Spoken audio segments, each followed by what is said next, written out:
Assalamualaikum warahmatullahi wabarakatuh. Innal hamdalillah nahmaduhu wa nasta'inuhu wa nastaghfiruh wa na'udzu billahi min shururi anfusina wa sayyiati a'malina may yahdihillahu fala mudilla lahu wa may yudlil fala hadiya lahu. Asyhadu an la ilaha illallah wahdahu la syarika lah wa asyhadu anna Muhammadan abduhu wa rasuluh. Ya ayyuhalladzina amanu taqullaha haqqa tuqatih wa la tamutunna illa wa antum muslimun. Ya ayyuhan nasu taqu rabbakumul ladzi khalaqakum min nafsin wahidah wa khalaqa minha zawjaha wa bassa minhuma rijalan katsiran wa nisaa'a واتقوا الله الذي تساءلون به والأرحام إن الله كان عليكم رقيبا فإن أصدق الحديث كتاب الله وخير الهدى هدى محمد صلى الله عليه وسلم وشر الأمور محدثاتها وكل محدثات بدعة وكل بدعة ضلالة وكل ضلالة في النار. Alhamdulillah, mari kita bersyukur kepada Allah Subhanahu wa Ta'ala pada malam hari ini, malam Arba, tanggal 30 Rabiul Awal 1441 Hijriah, malam terakhir di malam bulan Rabiul Awal.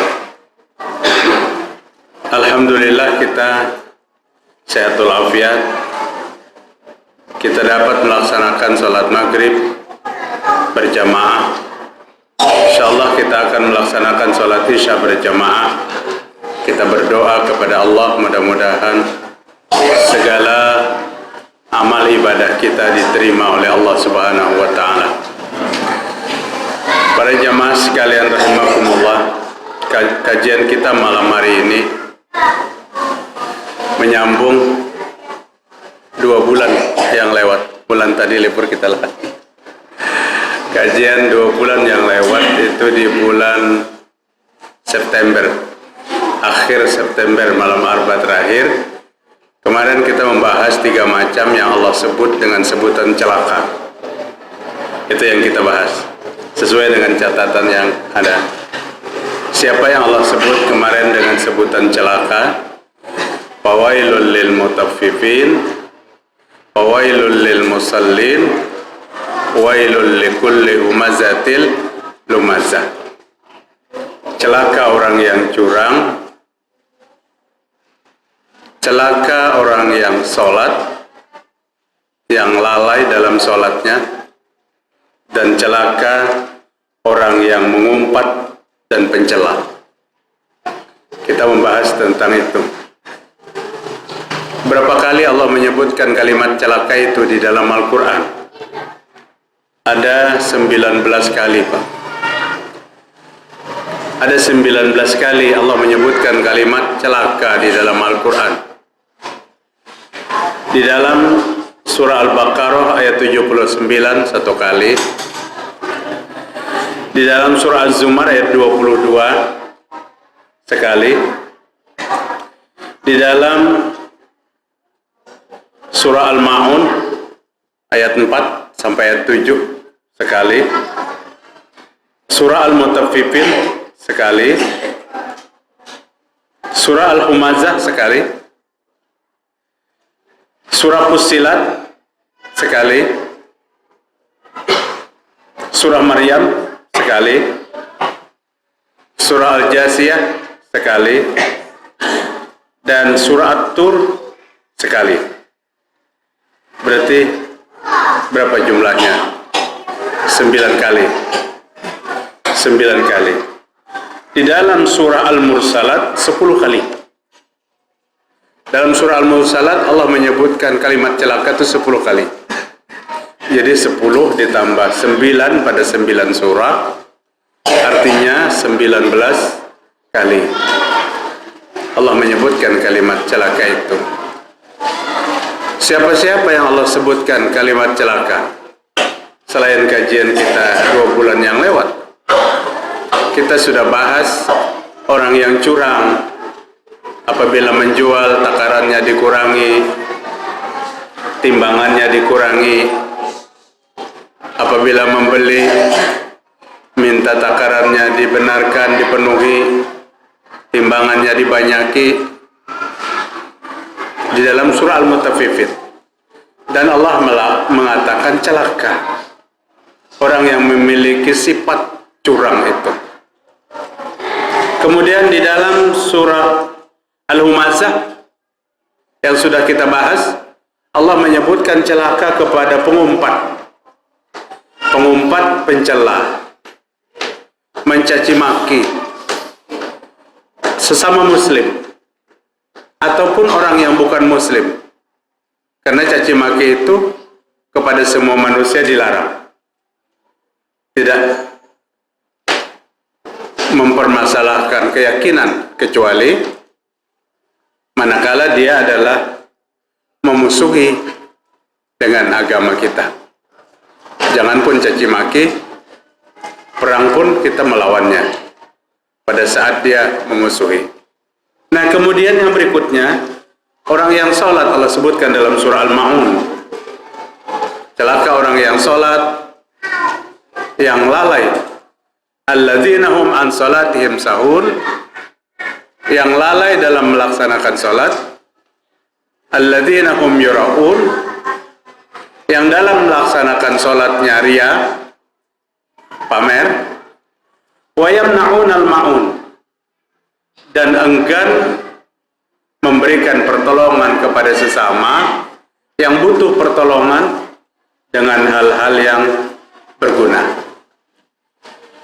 Adapun yang kita bicarakan malam hari ini adalah Allah menyebut celaka 3 kali. Artinya kalau ditambah dengan 3 kali di dalam ayat 79 surah Al-Baqarah, 19 kali ditambah surah Al-Baqarah ayat 79 itu 3 kali dalam satu ayat. Berarti 22 kali kalimat celaka itu. Siapa yang Allah sebut 3 kali dalam satu ayat? Fawailul lilladzina yaktubuna al-kitaba bi'aydihim thumma yaquluna hadza min 'indillahi liyashtaru bihi thamanan qalila wa wailul lahum mimma katabat aydihim wa wailul lahum mimma yaksibun. Maka celakalah orang yang menulis kitab-kitab itu dengan tangannya, kata Allah Ta'ala. Allah menyebut celaka. Ayat ini memang tujuannya kepada orang Yahudi, di mana kitab Taurat itu tidak aman dari oretan-oretan tangannya. Kitab Taurat itu dirubahnya sekehendaknya sesuai dengan selera mereka, sehingga kitab Taurat itu tidak lagi steril dari tangan-tangan Yahudi. Tapi begitu dirubahnya kitab itu, kemudian dia berkata, "Tsumma yaquluna hadza min indillah." Yang kutulis ini datang daripada Allah Subhanahu wa taala. Kenapa dia harus merubah-rubah kitabnya? Liyashtaru bihi thamanan qalila, untuk menjual belikan kitab itu dengan harga yang sangat sedikit. Diperjualbelikan. Jemaah sekalian rahimakumullah. Kalau Yahudi Allah katakan celaka orang yang menjual belikan ayat-ayat dalam kitab Tauratnya, bagaimana dengan orang Islam yang yang menjual belikan ayat-ayat Al-Quran? Apa yang dimaksud celaka itu? Orang yang jual Al-Quran di toko buku yang banyak kemudian tidak, bukan itu yang dimaksud. Tapi orang yang menyalahgunakan kandungan Al-Quran yang sebenarnya bukan maksudnya dari ayat itu, tapi dipaksakan untuk menjadi dasar satu program. Ini yang menjual belikan namanya. Jadi programnya sudah disusun, ditata rapi, agar program yang diangkat ke permukaan ini diterima oleh umat Islam. Maka ada senjata yang sangat jitu. Carikan dasar-dasar di dalam Al-Quran yang mendukung dengan program itu. Padahal ayat Al-Quran yang digunakan untuk mendukung dengan satu program itu tidak untuk itu gunanya. Maka ini yang termasuk liyashtaru bihi samanan qalilah, menjual belikan ayat dengan harga yang sangat sedikit. Artinya apa para jemaah sekalian?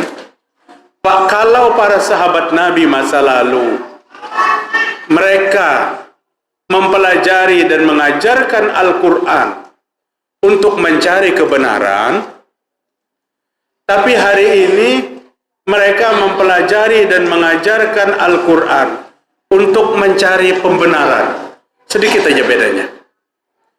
Untuk mencari kebenaran, para sahabat, mereka betul-betul temukan kebenaran-kebenaran itu ada pada kandungan Al-Quran.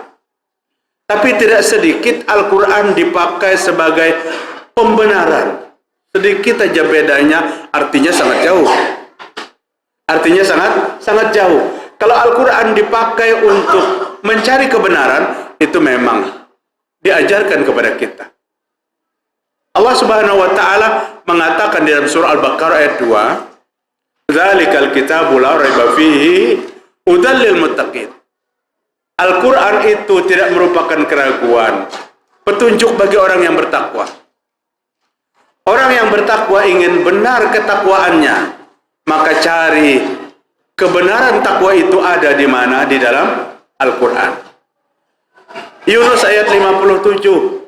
Ya ayuhan nasu qad ja'atkum mau'izatun min rabbikum wa shifaa'un lima fis sudur wa hudaw wa rahmatul lil mu'minin.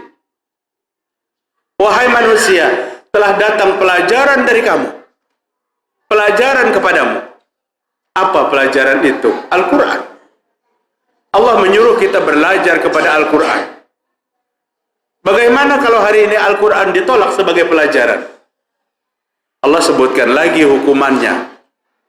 Di dalam surah Az-Zukhruf ayat 36 ayat 37. Wa may ya'shu an dzikrir rahman nuqayyid lahu syaitanan fahuwa lahu qarin. Wa innahum la yasuddunahum 'anis sabil wa yahsabuna annahum muhtadun. Siapa yang berpaling dari pelajaran Al-Quran, Allah menyuruh dalam ayat 57 surah Yunus, jadikan Al-Quran pelajaran. Allah mengancam di dalam surah Az-Zukhruf 36-37, siapa yang tidak mengambil pelajaran kepada Al-Quran. Al-Quran itu kitab yang sangat mudah dipelajari. Walaqad yassarnal Qur'ana lidzikri fahal min muddakir. 4 kali Allah sebutkan dalam surah Al-Qamar. Sesungguhnya Al-Quran itu kami mudahkan untuk dipelajari, untuk diamalkan, untuk dibaca, untuk dihafal. Fahal min muddakir, kata Allah, maka siapa yang mau mengambil pelajaran kepada Al-Quran? Allah tawarkan kitabullah itu kepada kita manusia. Siapa yang mau mengambil pelajaran kepada Al-Quran? Karena orang yang mempelajari Al-Quran adalah orang yang kehidupannya berada di dalam jalan Allah Subhanahu wa ta'ala. Tapi siapa yang meninggalkan Al-Quran sebagai pelajaran yang disampaikan oleh Allah di dalam surah Az-Zukhruf 36, wa may ya'shu an dzikrir rahman nuqayyid lahu syaitanan fahuwa lahu qarin. Siapa yang berpaling dari Al-Quran, dari pelajaran Allah Al-Quran itu, maka akan didatangkan syaitan. Syaitan didatangkan kepada orang yang berpaling dari Al-Quran. Apabila syaitan didatangkan,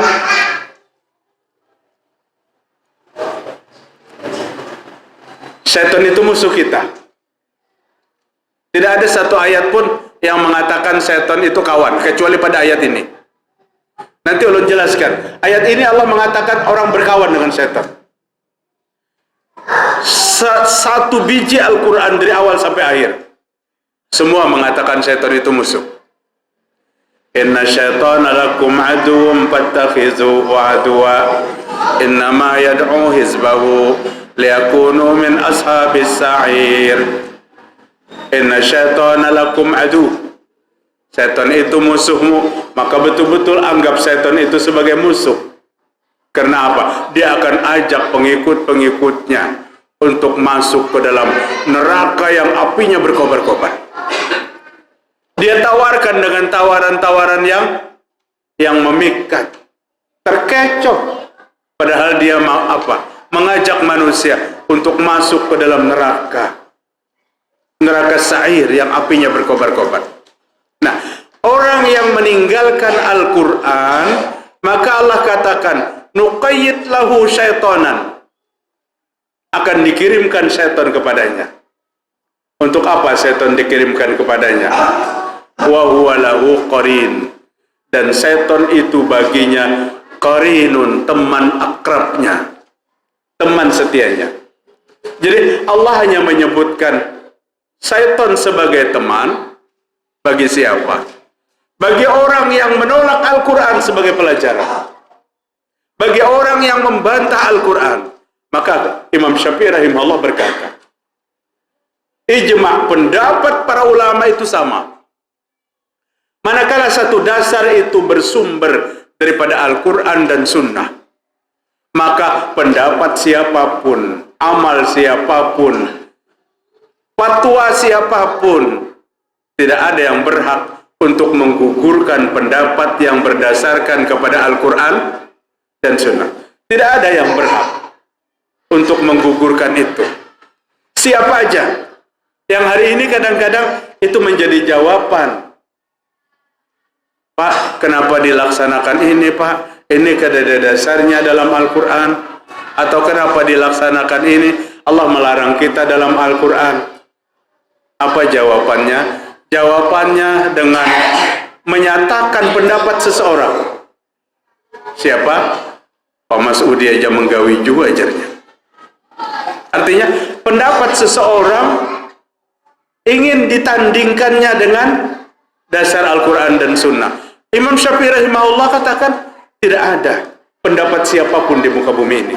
Nah, maka oleh karena itu, manakala Al-Quran itu ditinggalkan, tidak lagi menjadi pelajaran, maka syaitan dikirim kepada orang itu.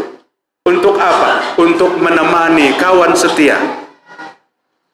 Apabila syaitan yang sebenarnya musuh kita datang berpura-pura menjadi kawan dan teman kita, atau memang bujur-bujur kita menemani dengan syaitan itu, apa yang dilaksanakannya? Wa innahum la yasuddunahum 'anis sabil wa yasabuna annahum muhtadun. Setan-setan itu menyesatkan kamu dari jalan Allah, dan kamu mengira jalan setan itulah hidayah. Oh, ngeri benar. Setan menyesatkan kita dari jalan Allah, berarti kita keluar dari jalan Allah. Manakala keluar dari jalan Allah, berarti berada di mana? Di jalan setan. Berada di jalan setan bukan berada di jalan Allah. Tapi orang yang berada di jalan setan itu, yahsabuna annahum muhtadun, dia mengira sedang mendapat hidayah. Bisikan setan dianggap syariat. Mimpi yang datang daripada setan dianggap syariat. Mengkonter segala ketetapan-ketetapan hukum yang berlaku sesuai dengan Al-Quran dan Sunnah. Kepada siapa ini terjadi?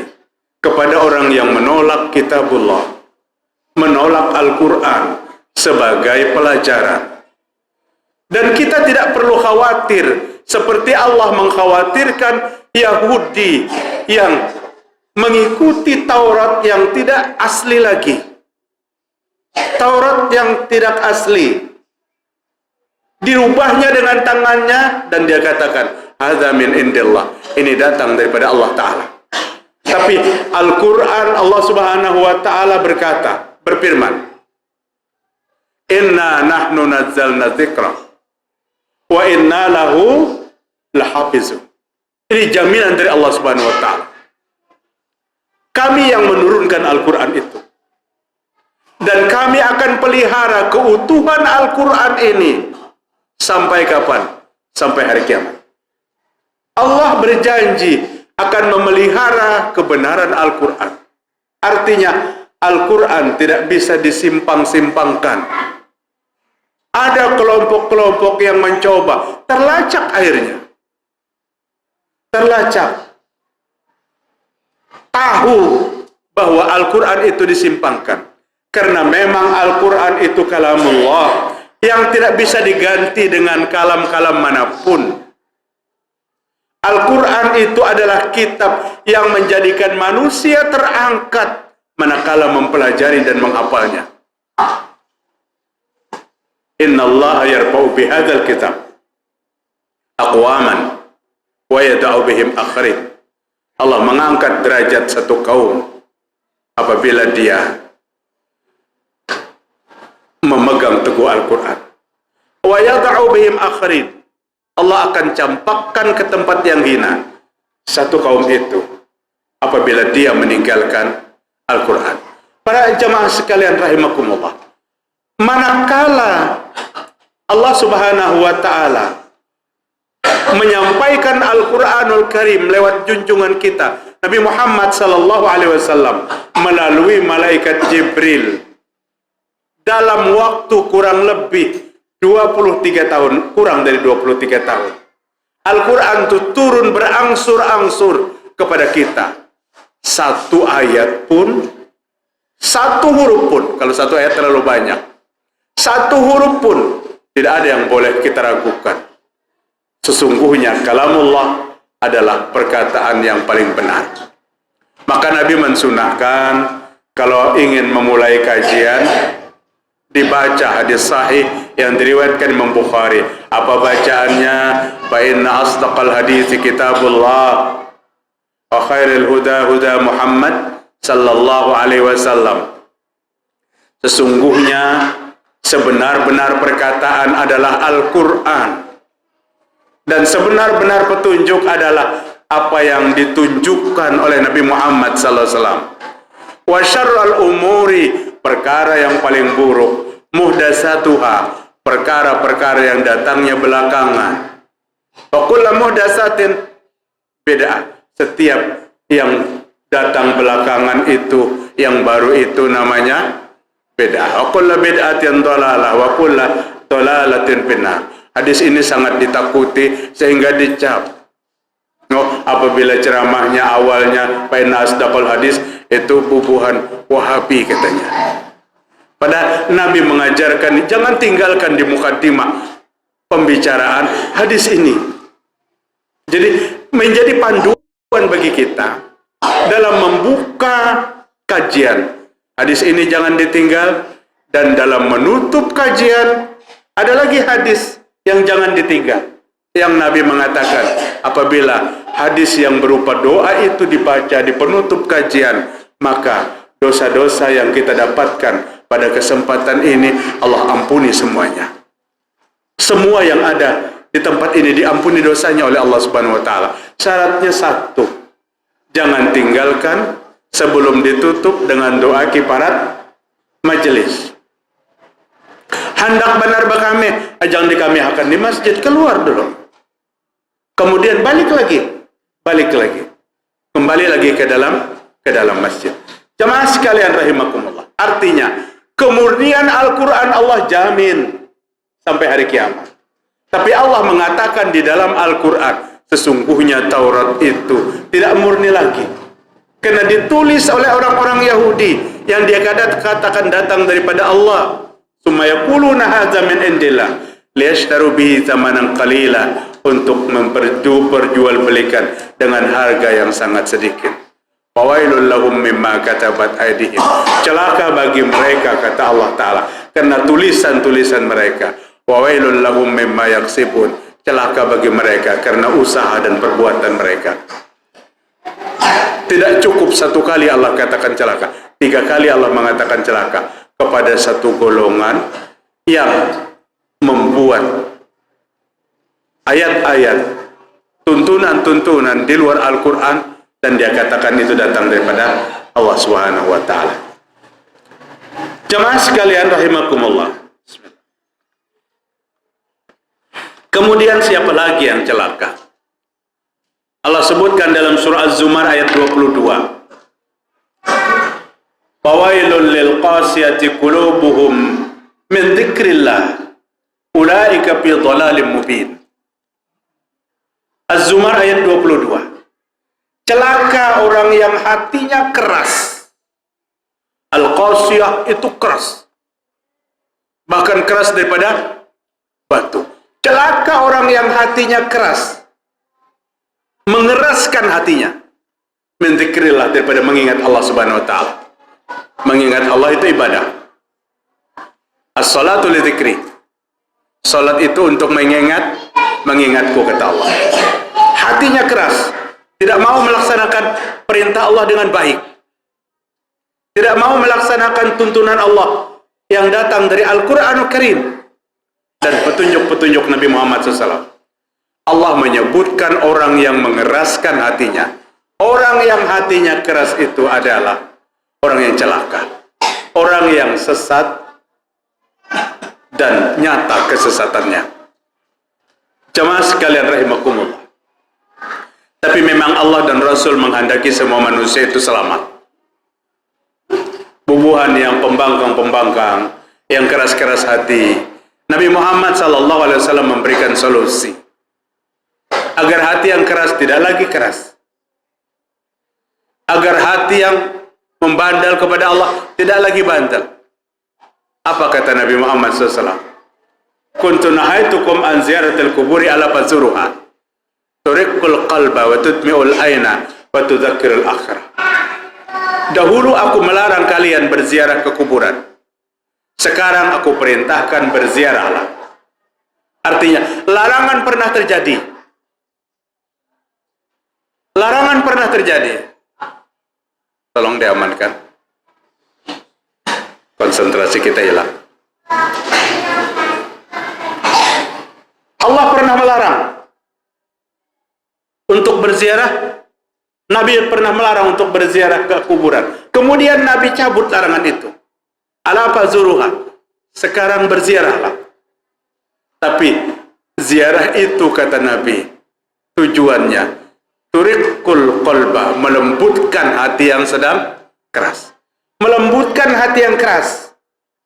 Apabila kita merasa hati kita terlalu keras terhadap Allah Subhanahu wa taala, sering-sering untuk datang ke kuburan. Tapi apa datang ke kuburan? Mengingatkan kepada kita bahwa tempat itu akan kita tempati pada saat yang tidak bisa ditentukan oleh kita. Insya Allah lembut hatinya. Insya Allah lembut. Datang ke kuburan, bayangkan tempat yang 1 kali 2 meter itu. Semua manusia akan masuk ke dalamnya. Pejabat, orang biasa, orang kaya, orang miskin, apapun posisinya, pekerjaannya, semua akan mati. Maka Nabi Muhammad SAW itu menyiapkan pahala yang sangat besar bagi orang yang mau membawa jenazah sampai ke kubur. 1 qirat pahalanya. Mensolatkan 1 qirat, mengantar ke kuburan 1 qirat. Besar pahalanya. Kenapa? Di samping besarnya pahala, menyadarkan kita. Apalagi Pak, kalau dikuburakannya di Banjarmasin, terkosong mau kita. Ngeri kita melihatnya. Kenapa? Kada ada lubang pekuburan yang kada banyu. Sekalipun ada peti jenazah, tapi setelah dimasukkan ke dalam lubang, di atasnya naik 1 atau 2 orang, biar peti itu cepat tenggelam. Tidak tersentuh ke hati kita seperti itu. Kemudian setelah peti itu tenggelam, udara yang dari bawah naik ke atas. Blok, blok, blok, blok, blok, blok. Sekalipun itu tidak dari mulutnya orang mati. Tapi ngeri kita melihat. Jadi Rasul hati yang keras itu bawa ke kuburan. Agar hati kita bisa lembut. Seorang sahabat pernah datang kepada Nabi. Ya Rasul, kenapa hati ini keras sekali? Keras benar hati ulun ini. Kayak apa wahai Rasul agar hati itu tidak keras? Mungkin kalau tahun 60-an, 70-an, datangnya berbeda. Kalau sahabat minta Nabi memberikan amalan agar hati tidak keras. Tapi kalau tahun 60-an, 70-an, kita datang lontuan guru membawa botol. Guru minta banyu penerang hati. Kayak itu kan. Jadi agar hati ini lembut. Sahabat ini datang kepada Nabi mengadukan tentang kerasnya hati. Apa kata Nabi? Beri makan orang miskin dan usaplah kepala anak yatim. Usaplah kepala anak yatim dan beri makan orang miskin. Sama maksud kedua-duanya.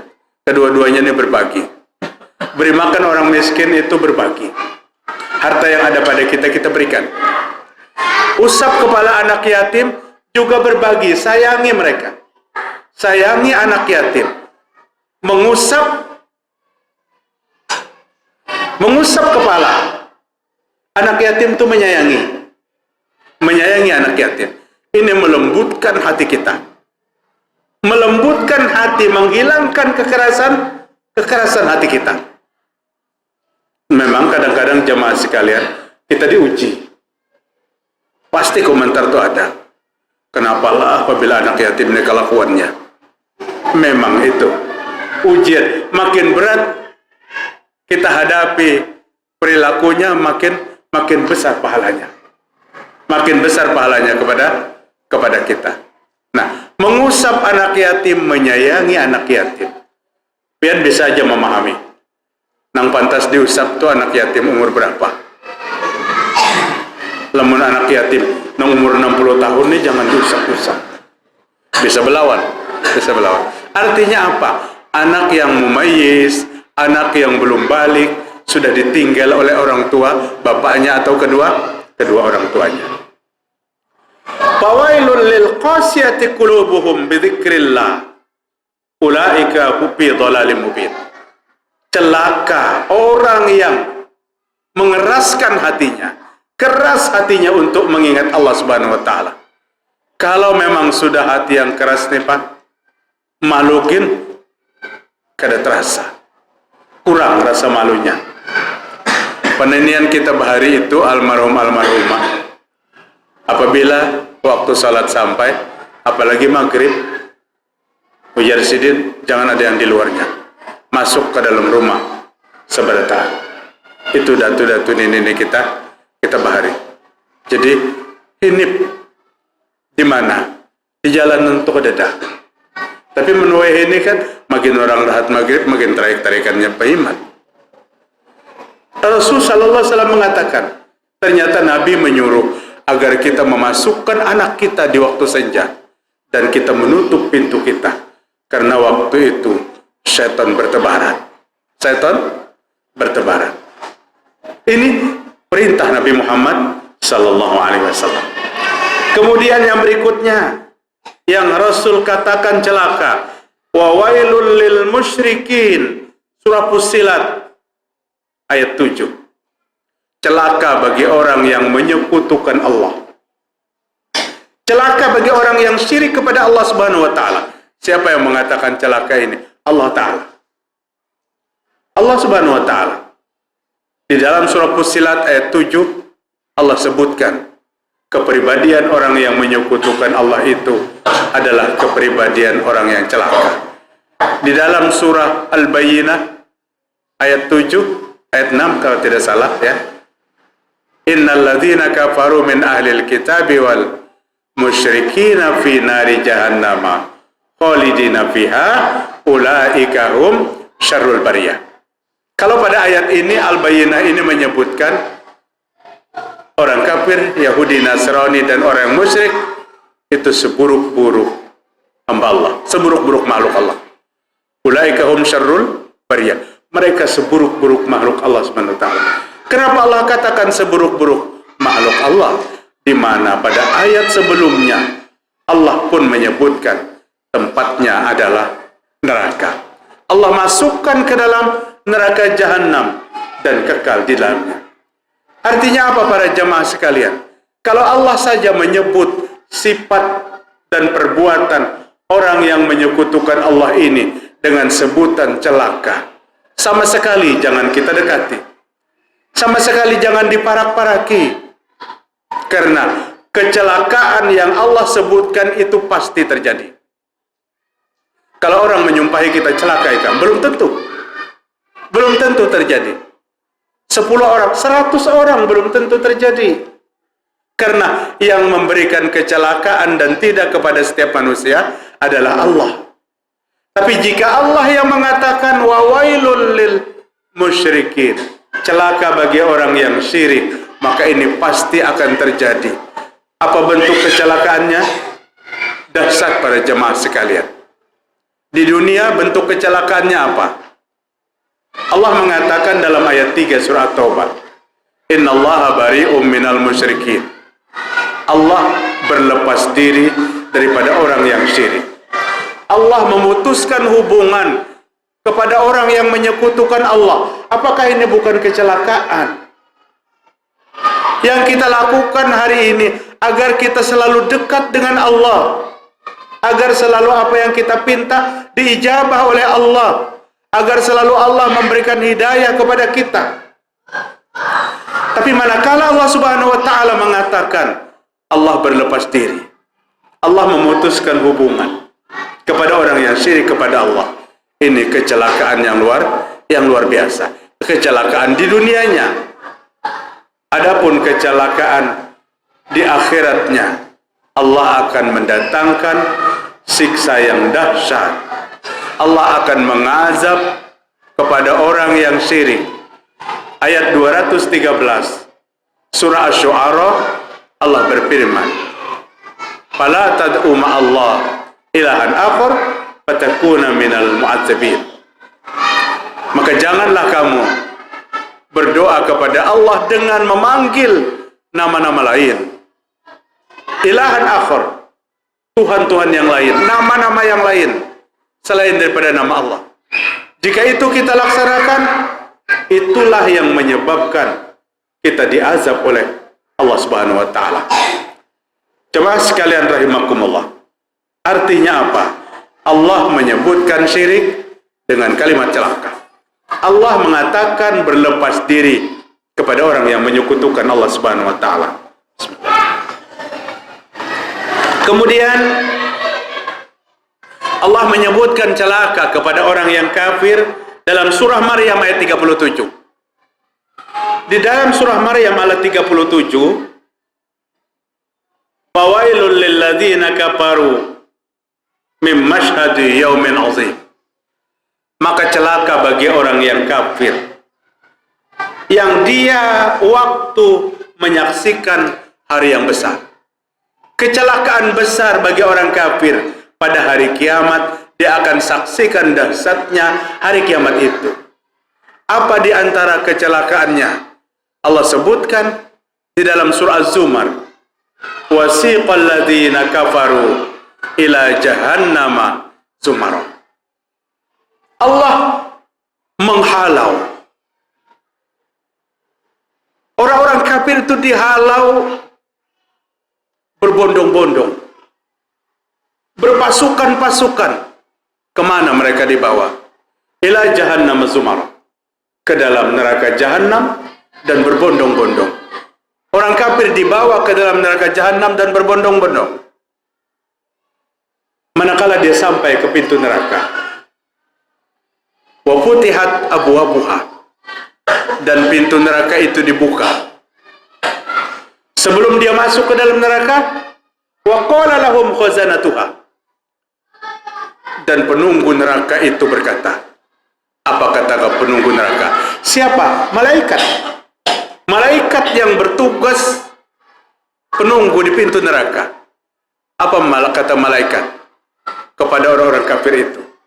Alam ya'tikum rusul, alam ya'tikum rusulun minkum yatluna 'alaikum ayati rabbikum wa yunzirunakum liqa'a yaumikum hadza. Wahai orang-orang kafir, tidak pernah datangkah kepadamu seorang rasul yang akan menjelaskan kepadamu, yang menjelaskan kepadamu akan pertemuan seperti hari ini? Kadadakah rasul yang mengisahkan launikam bahwa engkau akan diseret ke neraka manakala tidak beriman dan tidak taat kepada Allah Subhanahu wa taala? Apa jawaban orang kafir? Ada, wahai penjaga neraka. Ada. Tapi mereka mengaku dengan ketertipuannya di waktu hidup di dunia. Mereka mengaku bahwa ada datang seorang Rasul yang menyampaikan dakwah-dakwah Islam, dakwah-dakwah agama. Dan para jamaah sekalian, nanti pada hari kiamat, kelompok-kelompok manusia yang akan disiksa, kemudian ditanya tentang itu, dia berkata, kami tidak pernah didatangkan orang yang berdakwah kepada kami. Kemudian Allah mengutus Nabi Musa, karena yang dihadapi itu kaumnya Nabi Musa, dan Nabi Musa bersaksi, kami telah mendakwahi kalian. Jadi pada hari kiamat itu, dari 4 jenis manusia, dengan alasan yang dia kemukakan kepada Allah Subhanahu wa Ta'ala, Allah akan datangkan 4 jenis manusia yang sama. Yang pertama, Allah bertanya kepada orang yang kaya, kenapa kamu tinggalkan sholat? Kenapa kamu tidak laksanakan perintahku? Maka mereka akan berkata, saya sibuk dengan harta yang banyak, pagi bekerja, berusaha, sehingga tidak sempat ya Allah untuk melaksanakan perintah itu. Maka Allah datangkan Nabi Sulaiman alaihissalam. Nabi Sulaiman datang dan ditanya, bagaimana kekayaan Nabi Sulaiman? Bagaimana pengaruh Nabi Sulaiman dalam lingkungannya? Nabi Sulaiman mengatakan, tidak pernah sesibuk apapun untuk meninggalkan perintah Allah Subhanahu wa Ta'ala. Maka disiksalah orang kaya itu. Pada saat Allah ingin menyiksa seorang pejabat karena dia tidak taat kepada Allah Subhanahu wa Ta'ala. Kenapa kamu tidak taat? Ya Allah sibuk mengurus negara, 24 jam waktu non-stop untuk bangsa, sehingga kami tidak sempat sholat lagi. Diundang oleh Allah seorang pejabat yang tertinggi di dunia ini, dan wilayah kekuasaannya bukan hanya manusia, jin, manusia, binatang, bahkan angin pun dia sanggup memerintahkan. Siapa lagi itu? Nabi Sulaiman alaihissalam. Dia ingin menemui satu kelompok yang lain, tidak menggunakan apa-apa, tapi hanya memanggil angin untuk membawanya. Wallahu alam. Cerita orang Bahari itu, mbah naik ke pesahapan, beisiankah Nabi Sulaiman pesahapan, kita kada takut. Itu sesuatu yang dihubungkan dengan cerita itu.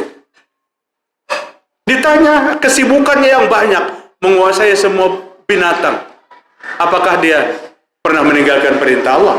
Tidak, kata Nabi Sulaiman. Nabi Sulaiman ini seorang rasul, seorang pemimpin yang Allah berikan kelebihan, sehingga dia mengenal dan mendengar, mengerti bahasa-bahasa binatang. Bahasa binatang. Al-Quran yang menceritakan pada saat pasukan Nabi Sulaiman akan lewat, dan jalan yang dilewati itu ada sederet semut dari seberang sana ke seberang sini. Kalau di kampung kan ada aspal jalannya, Pak. Rancak kita melihat lewati jalan-jalan samut. Jangan sekali-kali pian hendak memandak di situ. Pacangan begaruk diikutinya.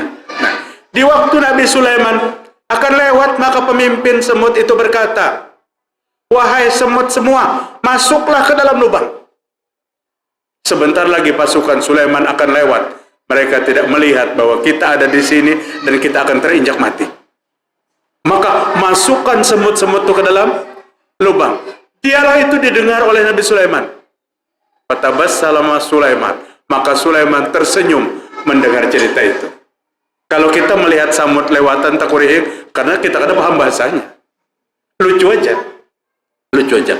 Pada saat Allah ingin menyiksa orang fakir, orang miskin yang tidak taat, dan dia beralasan, ya Allah, hamba tidak mampu melaksanakan perintah Allah karena hamba bekerja siang malam untuk kepentingan-kepentingan keluarga, sehingga tidak mampu melaksanakan perintah dengan baik. Orang yang paling sakit di dunia, Rasul yang paling susah di dunia itu didatangkan kepada orang-orang miskin sekelompoknya. Siapa? Nabi Isa alaihissalam. Dari 25 Rasul yang tercatat paling fakir itu adalah Nabi Isa. Nabi Isa ditanya tentang perjalanan hidupnya, apakah pernah melalaikan apa yang diperintahkan oleh Allah. Dan Nabi Isa katakan, tidak pernah melalaikan apa yang diperintahkan oleh Allah. Sehingga alasan apapun pada saat itu tidak bisa diterima bagi yang bisa beralasan, atau sama sekali kita tidak bisa mengemukakan apa-apa. Jemaah sekalian rahimakumullah. Kemudian yang terakhir, siapa yang Allah sebutkan celaka? Di dalam surah Al-Jasiyah ayat 7. Wailul likulli affakin athim. Celaka bagi orang yang berdusta dan banyak dosa. Celaka bagi pembohong dan banyak dosa. Allah menyebutkan pada ayat ini. Artinya apa? Kebohongan sesuatu yang mendekatkan kita kepada keburukan dan kemaksiatan. Dan kemaksiatan, keburukan akan mendekatkan kita kepada neraka. Nauzubillah min dzalik. Sehingga Al-Quran berulang-ulang menyampaikan kepada kita agar jangan berbohong. Hadis Nabi pun juga banyak yang melarang kita melaksanakan kebohongan dan menumpuk-numpuk kesalahan-kesalahan dan dosa. Selain daripada itu, para jemaah sekalian, 10 kali Allah katakan di dalam surah Al-Mursalat, apa yang Allah katakan? Wailu yawma idzin lil mukazzibin. Celaka pada hari itu, hari kiamat, bagi orang yang mendustakan Allah Subhanahu wa ta'ala. Berarti kalimat celaka itu ada 22 kali di dalam Al-Quran. 3 kali di dalam surah Al-Baqarah 79, 1 kali di dalam surah Az-Zumar, Al-Ma'un, Al-Mutaffifin, Al-Humazah, Fussilat, Maryam, dan surah At-Tur ayat 11, yang artinya 9 ditambah 8 ditambah 3 berapa? 11 ya. 11 ditambah 10 kali. 10 kali pada surah Al-Mursalat. Berarti 21. Di mana pentingnya kita menghindari segala bentuk perilaku yang Allah sebutkan dengan kalimat celaka. Semoga dengan membicarakan dan mengangkat tema-tema ini, mudah-mudahan kita tidak termasuk orang yang disebut oleh Allah sebagai orang yang celaka. Subhanakallahumma wa bihamdik, asyhadu an la ilaha illa anta, astaghfiruka wa atubu ilaik. Assalamualaikum warahmatullahi wabarakatuh.